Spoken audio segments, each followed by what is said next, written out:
Hi everyone, my name is Tembi Kandanga, your source for all things personal finance. Welcome back to my channel, guys. Today's video, we're just going back to basics. I'm going to be explaining just what the financial planning process is and what a financial planner does, just so that you guys understand what it is when seeking these services or asking for certain, types of advice, that you know exactly what you're getting, right? So when we're talking about financial planning, there's about 7 components of financial planning, but basically financial planning is just assessing your finances, you as an individual, how much money you have, your resources, and what are your expectations with your money. What do you want your money to do for you now and in the future? So when we're talking about a financial plan, usually when you deal with a financial planner, they will draw up a whole plan for you as an individual that lays out all your goals and expectations, and it's a long-ish document, maybe 1 or 2, 3 pages, depending on what you're trying to achieve. And the whole thing is, it's not a set in stone document, okay? So it can change, it can vary as life changes, as you grow. Really, that's what it is. So when we're talking about the 7 components of financial planning, the first one is your personal finances. So these are your savings. So how much money you make, your salary, from your salary and your side hustles if you have any. So cash flow wise, if you have an emergency fund, how well funded is it? Has it reached its 3 to 6 months of expenses? And also we're talking about how much debt you have, if you have any. What kind of debt is it? Is it credit cards? Is it personal loans that have high interest rates? And how do we make a plan to pay that off quicker so that we can redirect this money to more important things in your budget as well?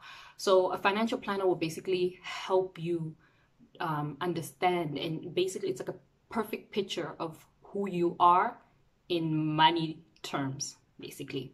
So that's what it is. And then we move on to investment planning, which is the one that everybody loves the most, and I get the most questions about investment options, things. People love growing their money, yay. But I think one thing people don't understand is when you see a financial planner or when you're talking about investments, it's not a get-rich-quick scheme. A financial planner is not going to make you a millionaire anytime soon. That's not how it works. So I think that's why the investment one gets a lot of attention from a lot of people, because I think they assume that's what they're getting. But yeah, when we're talking about investment planning, it's just wealth building. So when we're talking about that's really what it is. How are you going to build your wealth? So what are your goals, short-term and long-term? And how much money do you have available from your budget to redirect towards investing? What kind of risk are you willing to take? And then from there, the planner would advise you, okay, from what you have told me, I think that maybe we can draw up this asset allocation. You can invest 80% in shares and equity. You can maybe invest 20% in property. Now, this can be listed property, which would be like your REITs, real estate investment trusts, or it can be unlisted property. This is now your physical property, basically like owning a house or an apartment. So it just really depends on what you are willing to do as an investor. Some people don't want to own physical property. They don't want to have the burden of being a landlord and getting tenants and things. So those people are like, well, no, I don't want to be involved in that way as a property owner. But you can own a REIT, which is just a stake in a property company that does all that work for you. You can also include bonds in your investment portfolio, and long-term fixed accounts. These are like maybe 12 months, 13 months, 24 months at banks and things like that. So the investment planning is just basically drawing up your investment portfolio. Okay, that's what it is. And yeah, a lot of people love investment questions. Okay, and the next one is insurance planning, or risk cover, which is not very well liked it's not a sexy part. It's not really like the sexy part of financial planning. Nobody wants to give money for medical aid. Nobody wants to give money for life cover, for funeral cover, for car insurance. It's just, it is what it is. It is necessary. It has to be there. It is a very important part of financial planning, of your financial plan, because there is no point building all that wealth and investing all your money. But if something happens, say, you get into a car accident, you go broke because you're in hospital and you have to pay all these medical fees and things of that nature. So the whole point is just to protect what you are building. You're building your investment portfolio, you're building your savings and your emergency fund. So you don't want to end up sick and now you can't work and now you go broke because you had no insurance or cover in place. So this is also like dread disease cover, retrenchment cover as well. Some people tend to take that as well. It really just depends on you as an individual. I know a lot of times young people, they don't feel the need to have all the covers, and I can understand that there's really no need to have everything under the sun. But more than anything, things like funeral and insurance cover are for your dependents, the people that you leave behind should something happen to you. So it might not seem important to you right now, because maybe you don't have any dependents. So maybe then hold off on it. Then there's no need to have maybe life cover if you think, nobody really depends on me as an individual right now, on my salary, on what I'm earning. So if I die, nobody will be disadvantaged. But if you have dependents and people who will be disadvantaged should something happen to you, then you have to have certain measures in place to protect these people.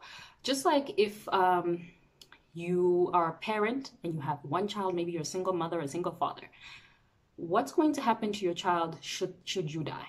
Okay, so these are the things that you just use to protect the people around you and yourself and your wealth. That's what insurance is. So you don't have to have everything. It really just depends on your individual circumstances. Okay, so that's how I feel about insurance. There's no need to buy it all. Okay, so I know a lot of us have experienced this, maybe have seen this, where our parents or grandparents have 3, 4, 5 funeral covers, and it doesn't make any sense. Why would somebody have so many funeral covers and all these things? But yeah, we'll get into that as well. Then there is tax, which is also one that is not very well liked by most people. But really, when we're talking about tax planning, it's about using your tax rebates and deductions and exemptions efficiently, so you can pay less tax legally. So that is it, really. You just have the things with tax. You just have to be smart about when you're submitting your tax returns, putting them on time, making sure that you have everything properly listed and things of that nature. So it's just so you can take advantage of all the options that are there for you in terms of tax. Make sure you pay all your taxes from the investment side, from your salary, and things of that nature. And then we talk about retirement, another one that doesn't get a lot of attention, but it's very, very important. When we're talking about retirement, obviously we're talking about your pension that you get from work, maybe your supplementary pension that you have taken out with like an RA, really, a retirement annuity. And what is most important, I think, here, what will make the most impact is understanding that just because you're saving for your pension through your employer and maybe you have an RA, it doesn't mean that you have saved enough. So the thing is with the financial planning exercise is that you will tell your financial planner, listen, this is what I want to do during retirement. I want to be able to travel. I want to be able to do this. I want to retire on the beach. I want to have my house there, whatever the case may be, right?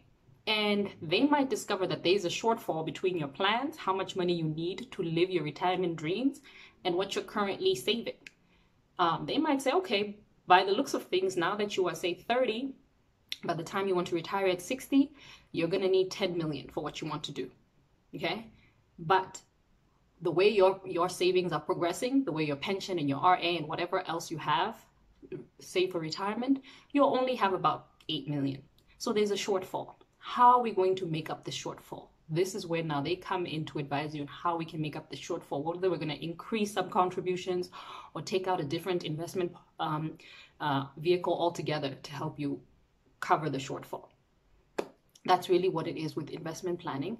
And then there's estate planning, which is obviously, do you have a will?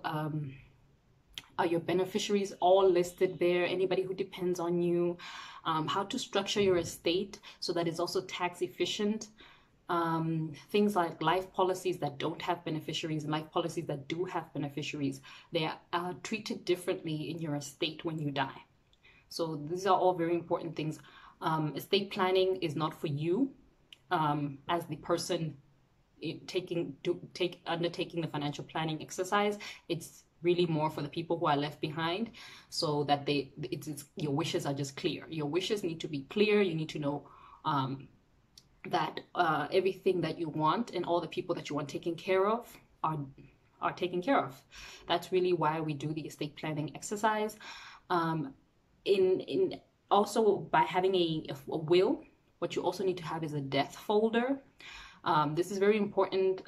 Just over and above your will, you can have write letters to loved ones to comfort them and have them in there. You can have a typed up list of your certain accounts that you want closed, subscriptions to magazines and newspapers or whatever the case may be, things that you want closed. And yeah, that's the thing with the death folder. You can also put your social media accounts that have to be closed, guys, unless you specifically want your social media accounts to stay active. Who will post on them?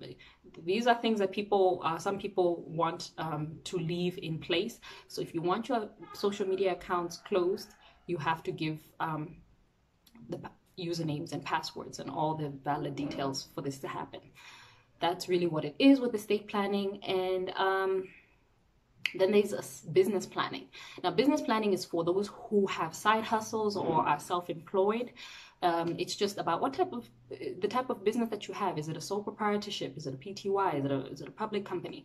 If it's a sole proprietorship, the way your tax matters are handled is completely different for if you have a PTY. So if it's a sole proprietorship, you and your business are one, and your tax is handled together when you're submitting your tax returns and things of that nature, when you're paying tax.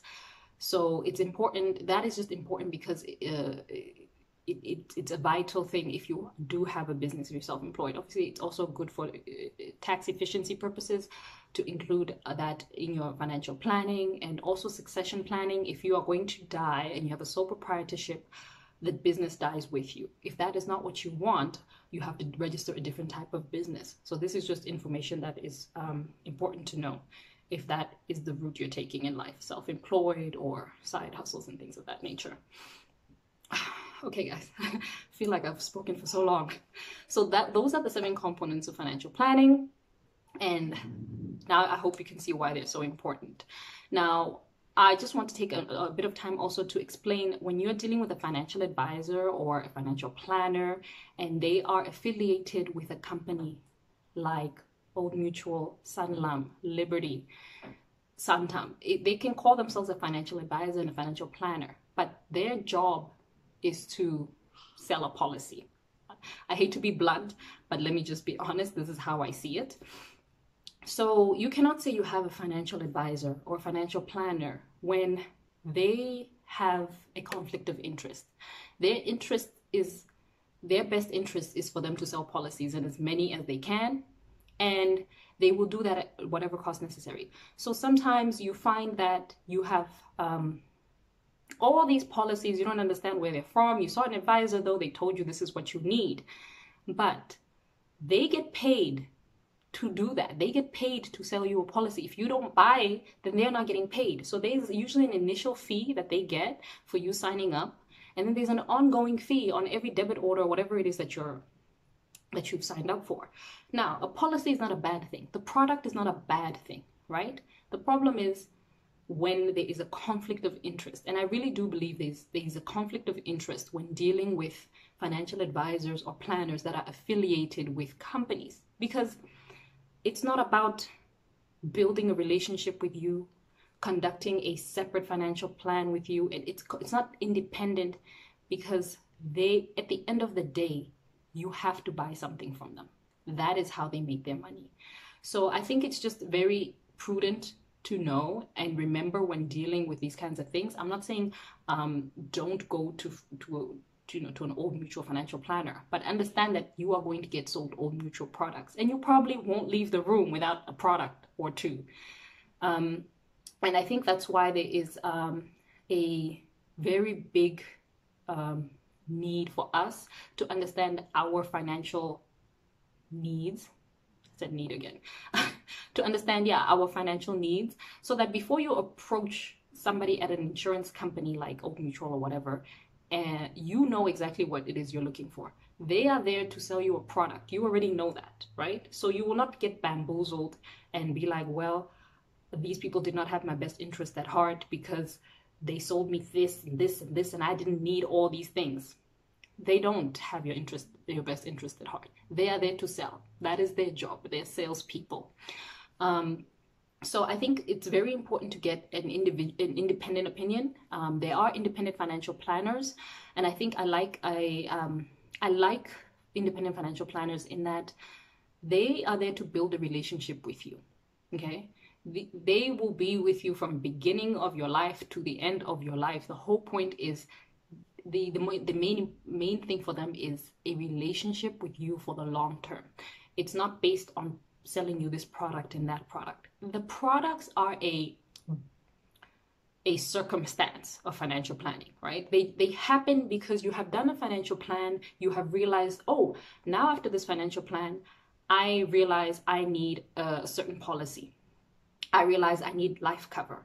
I realize I need, medical aid, right? Those are just the things that happen because you have done a financial plan and there is a gap. There is a need. So I have no issues with the products. What I have an issue with is people who lead with the product. Just be wary of that. Don't go to anybody who's going to lead with a product like, oh, okay, you just sat 5 minutes and already here's a product, but they haven't heard anything about you. They don't know your story. They don't know anything about your needs. But the first thing they're doing is selling you a product. So this is something that I'm very passionate about. As you can see, I can go on and on for days about this. But really, I hate when people get taken for a ride and they say, well, I went and saw my financial advisor or my broker, and you're like, but they are affiliated with a company. So they are there to sell you that company's products and nothing more. And usually what I have seen, my own personal experience, because I fell into this trap too.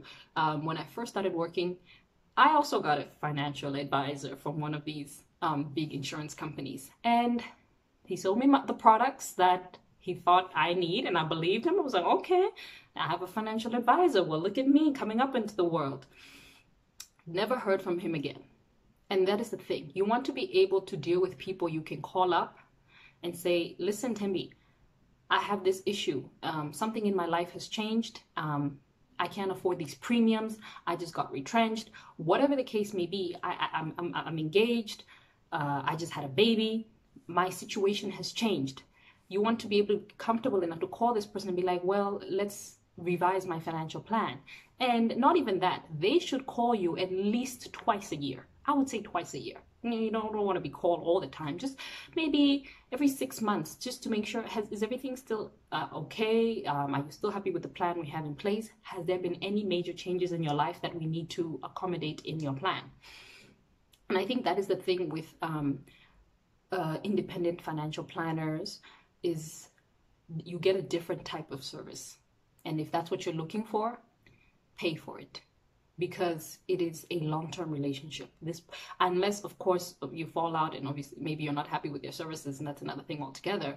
But this person will be with you from beginning and see you through every milestone in your life, right through to the end, and make sure that all your wishes are fulfilled right at the end of your life as well. You know your family and whoever you leave behind is in good hands because you have this person who has been looking out for your best interests for 20 plus years. So yes, this is my little rant. So yeah, just something to consider, guys. Just something to consider. Always ask the right questions, and you'll never be disappointed when you ask the right questions and you get the services that you really deserve. So that's why I wanted to just take the time to explain what financial planning is, and so that you can discern for yourself next time you sit with a financial advisor, whether they're independent or affiliated with a company, you'll know this is not the service that I'm looking for. Let me go elsewhere. All right, guys, thank you so much for taking the time to listen. Like, comment, and subscribe, and I really appreciate all your engagement. Bye, guys.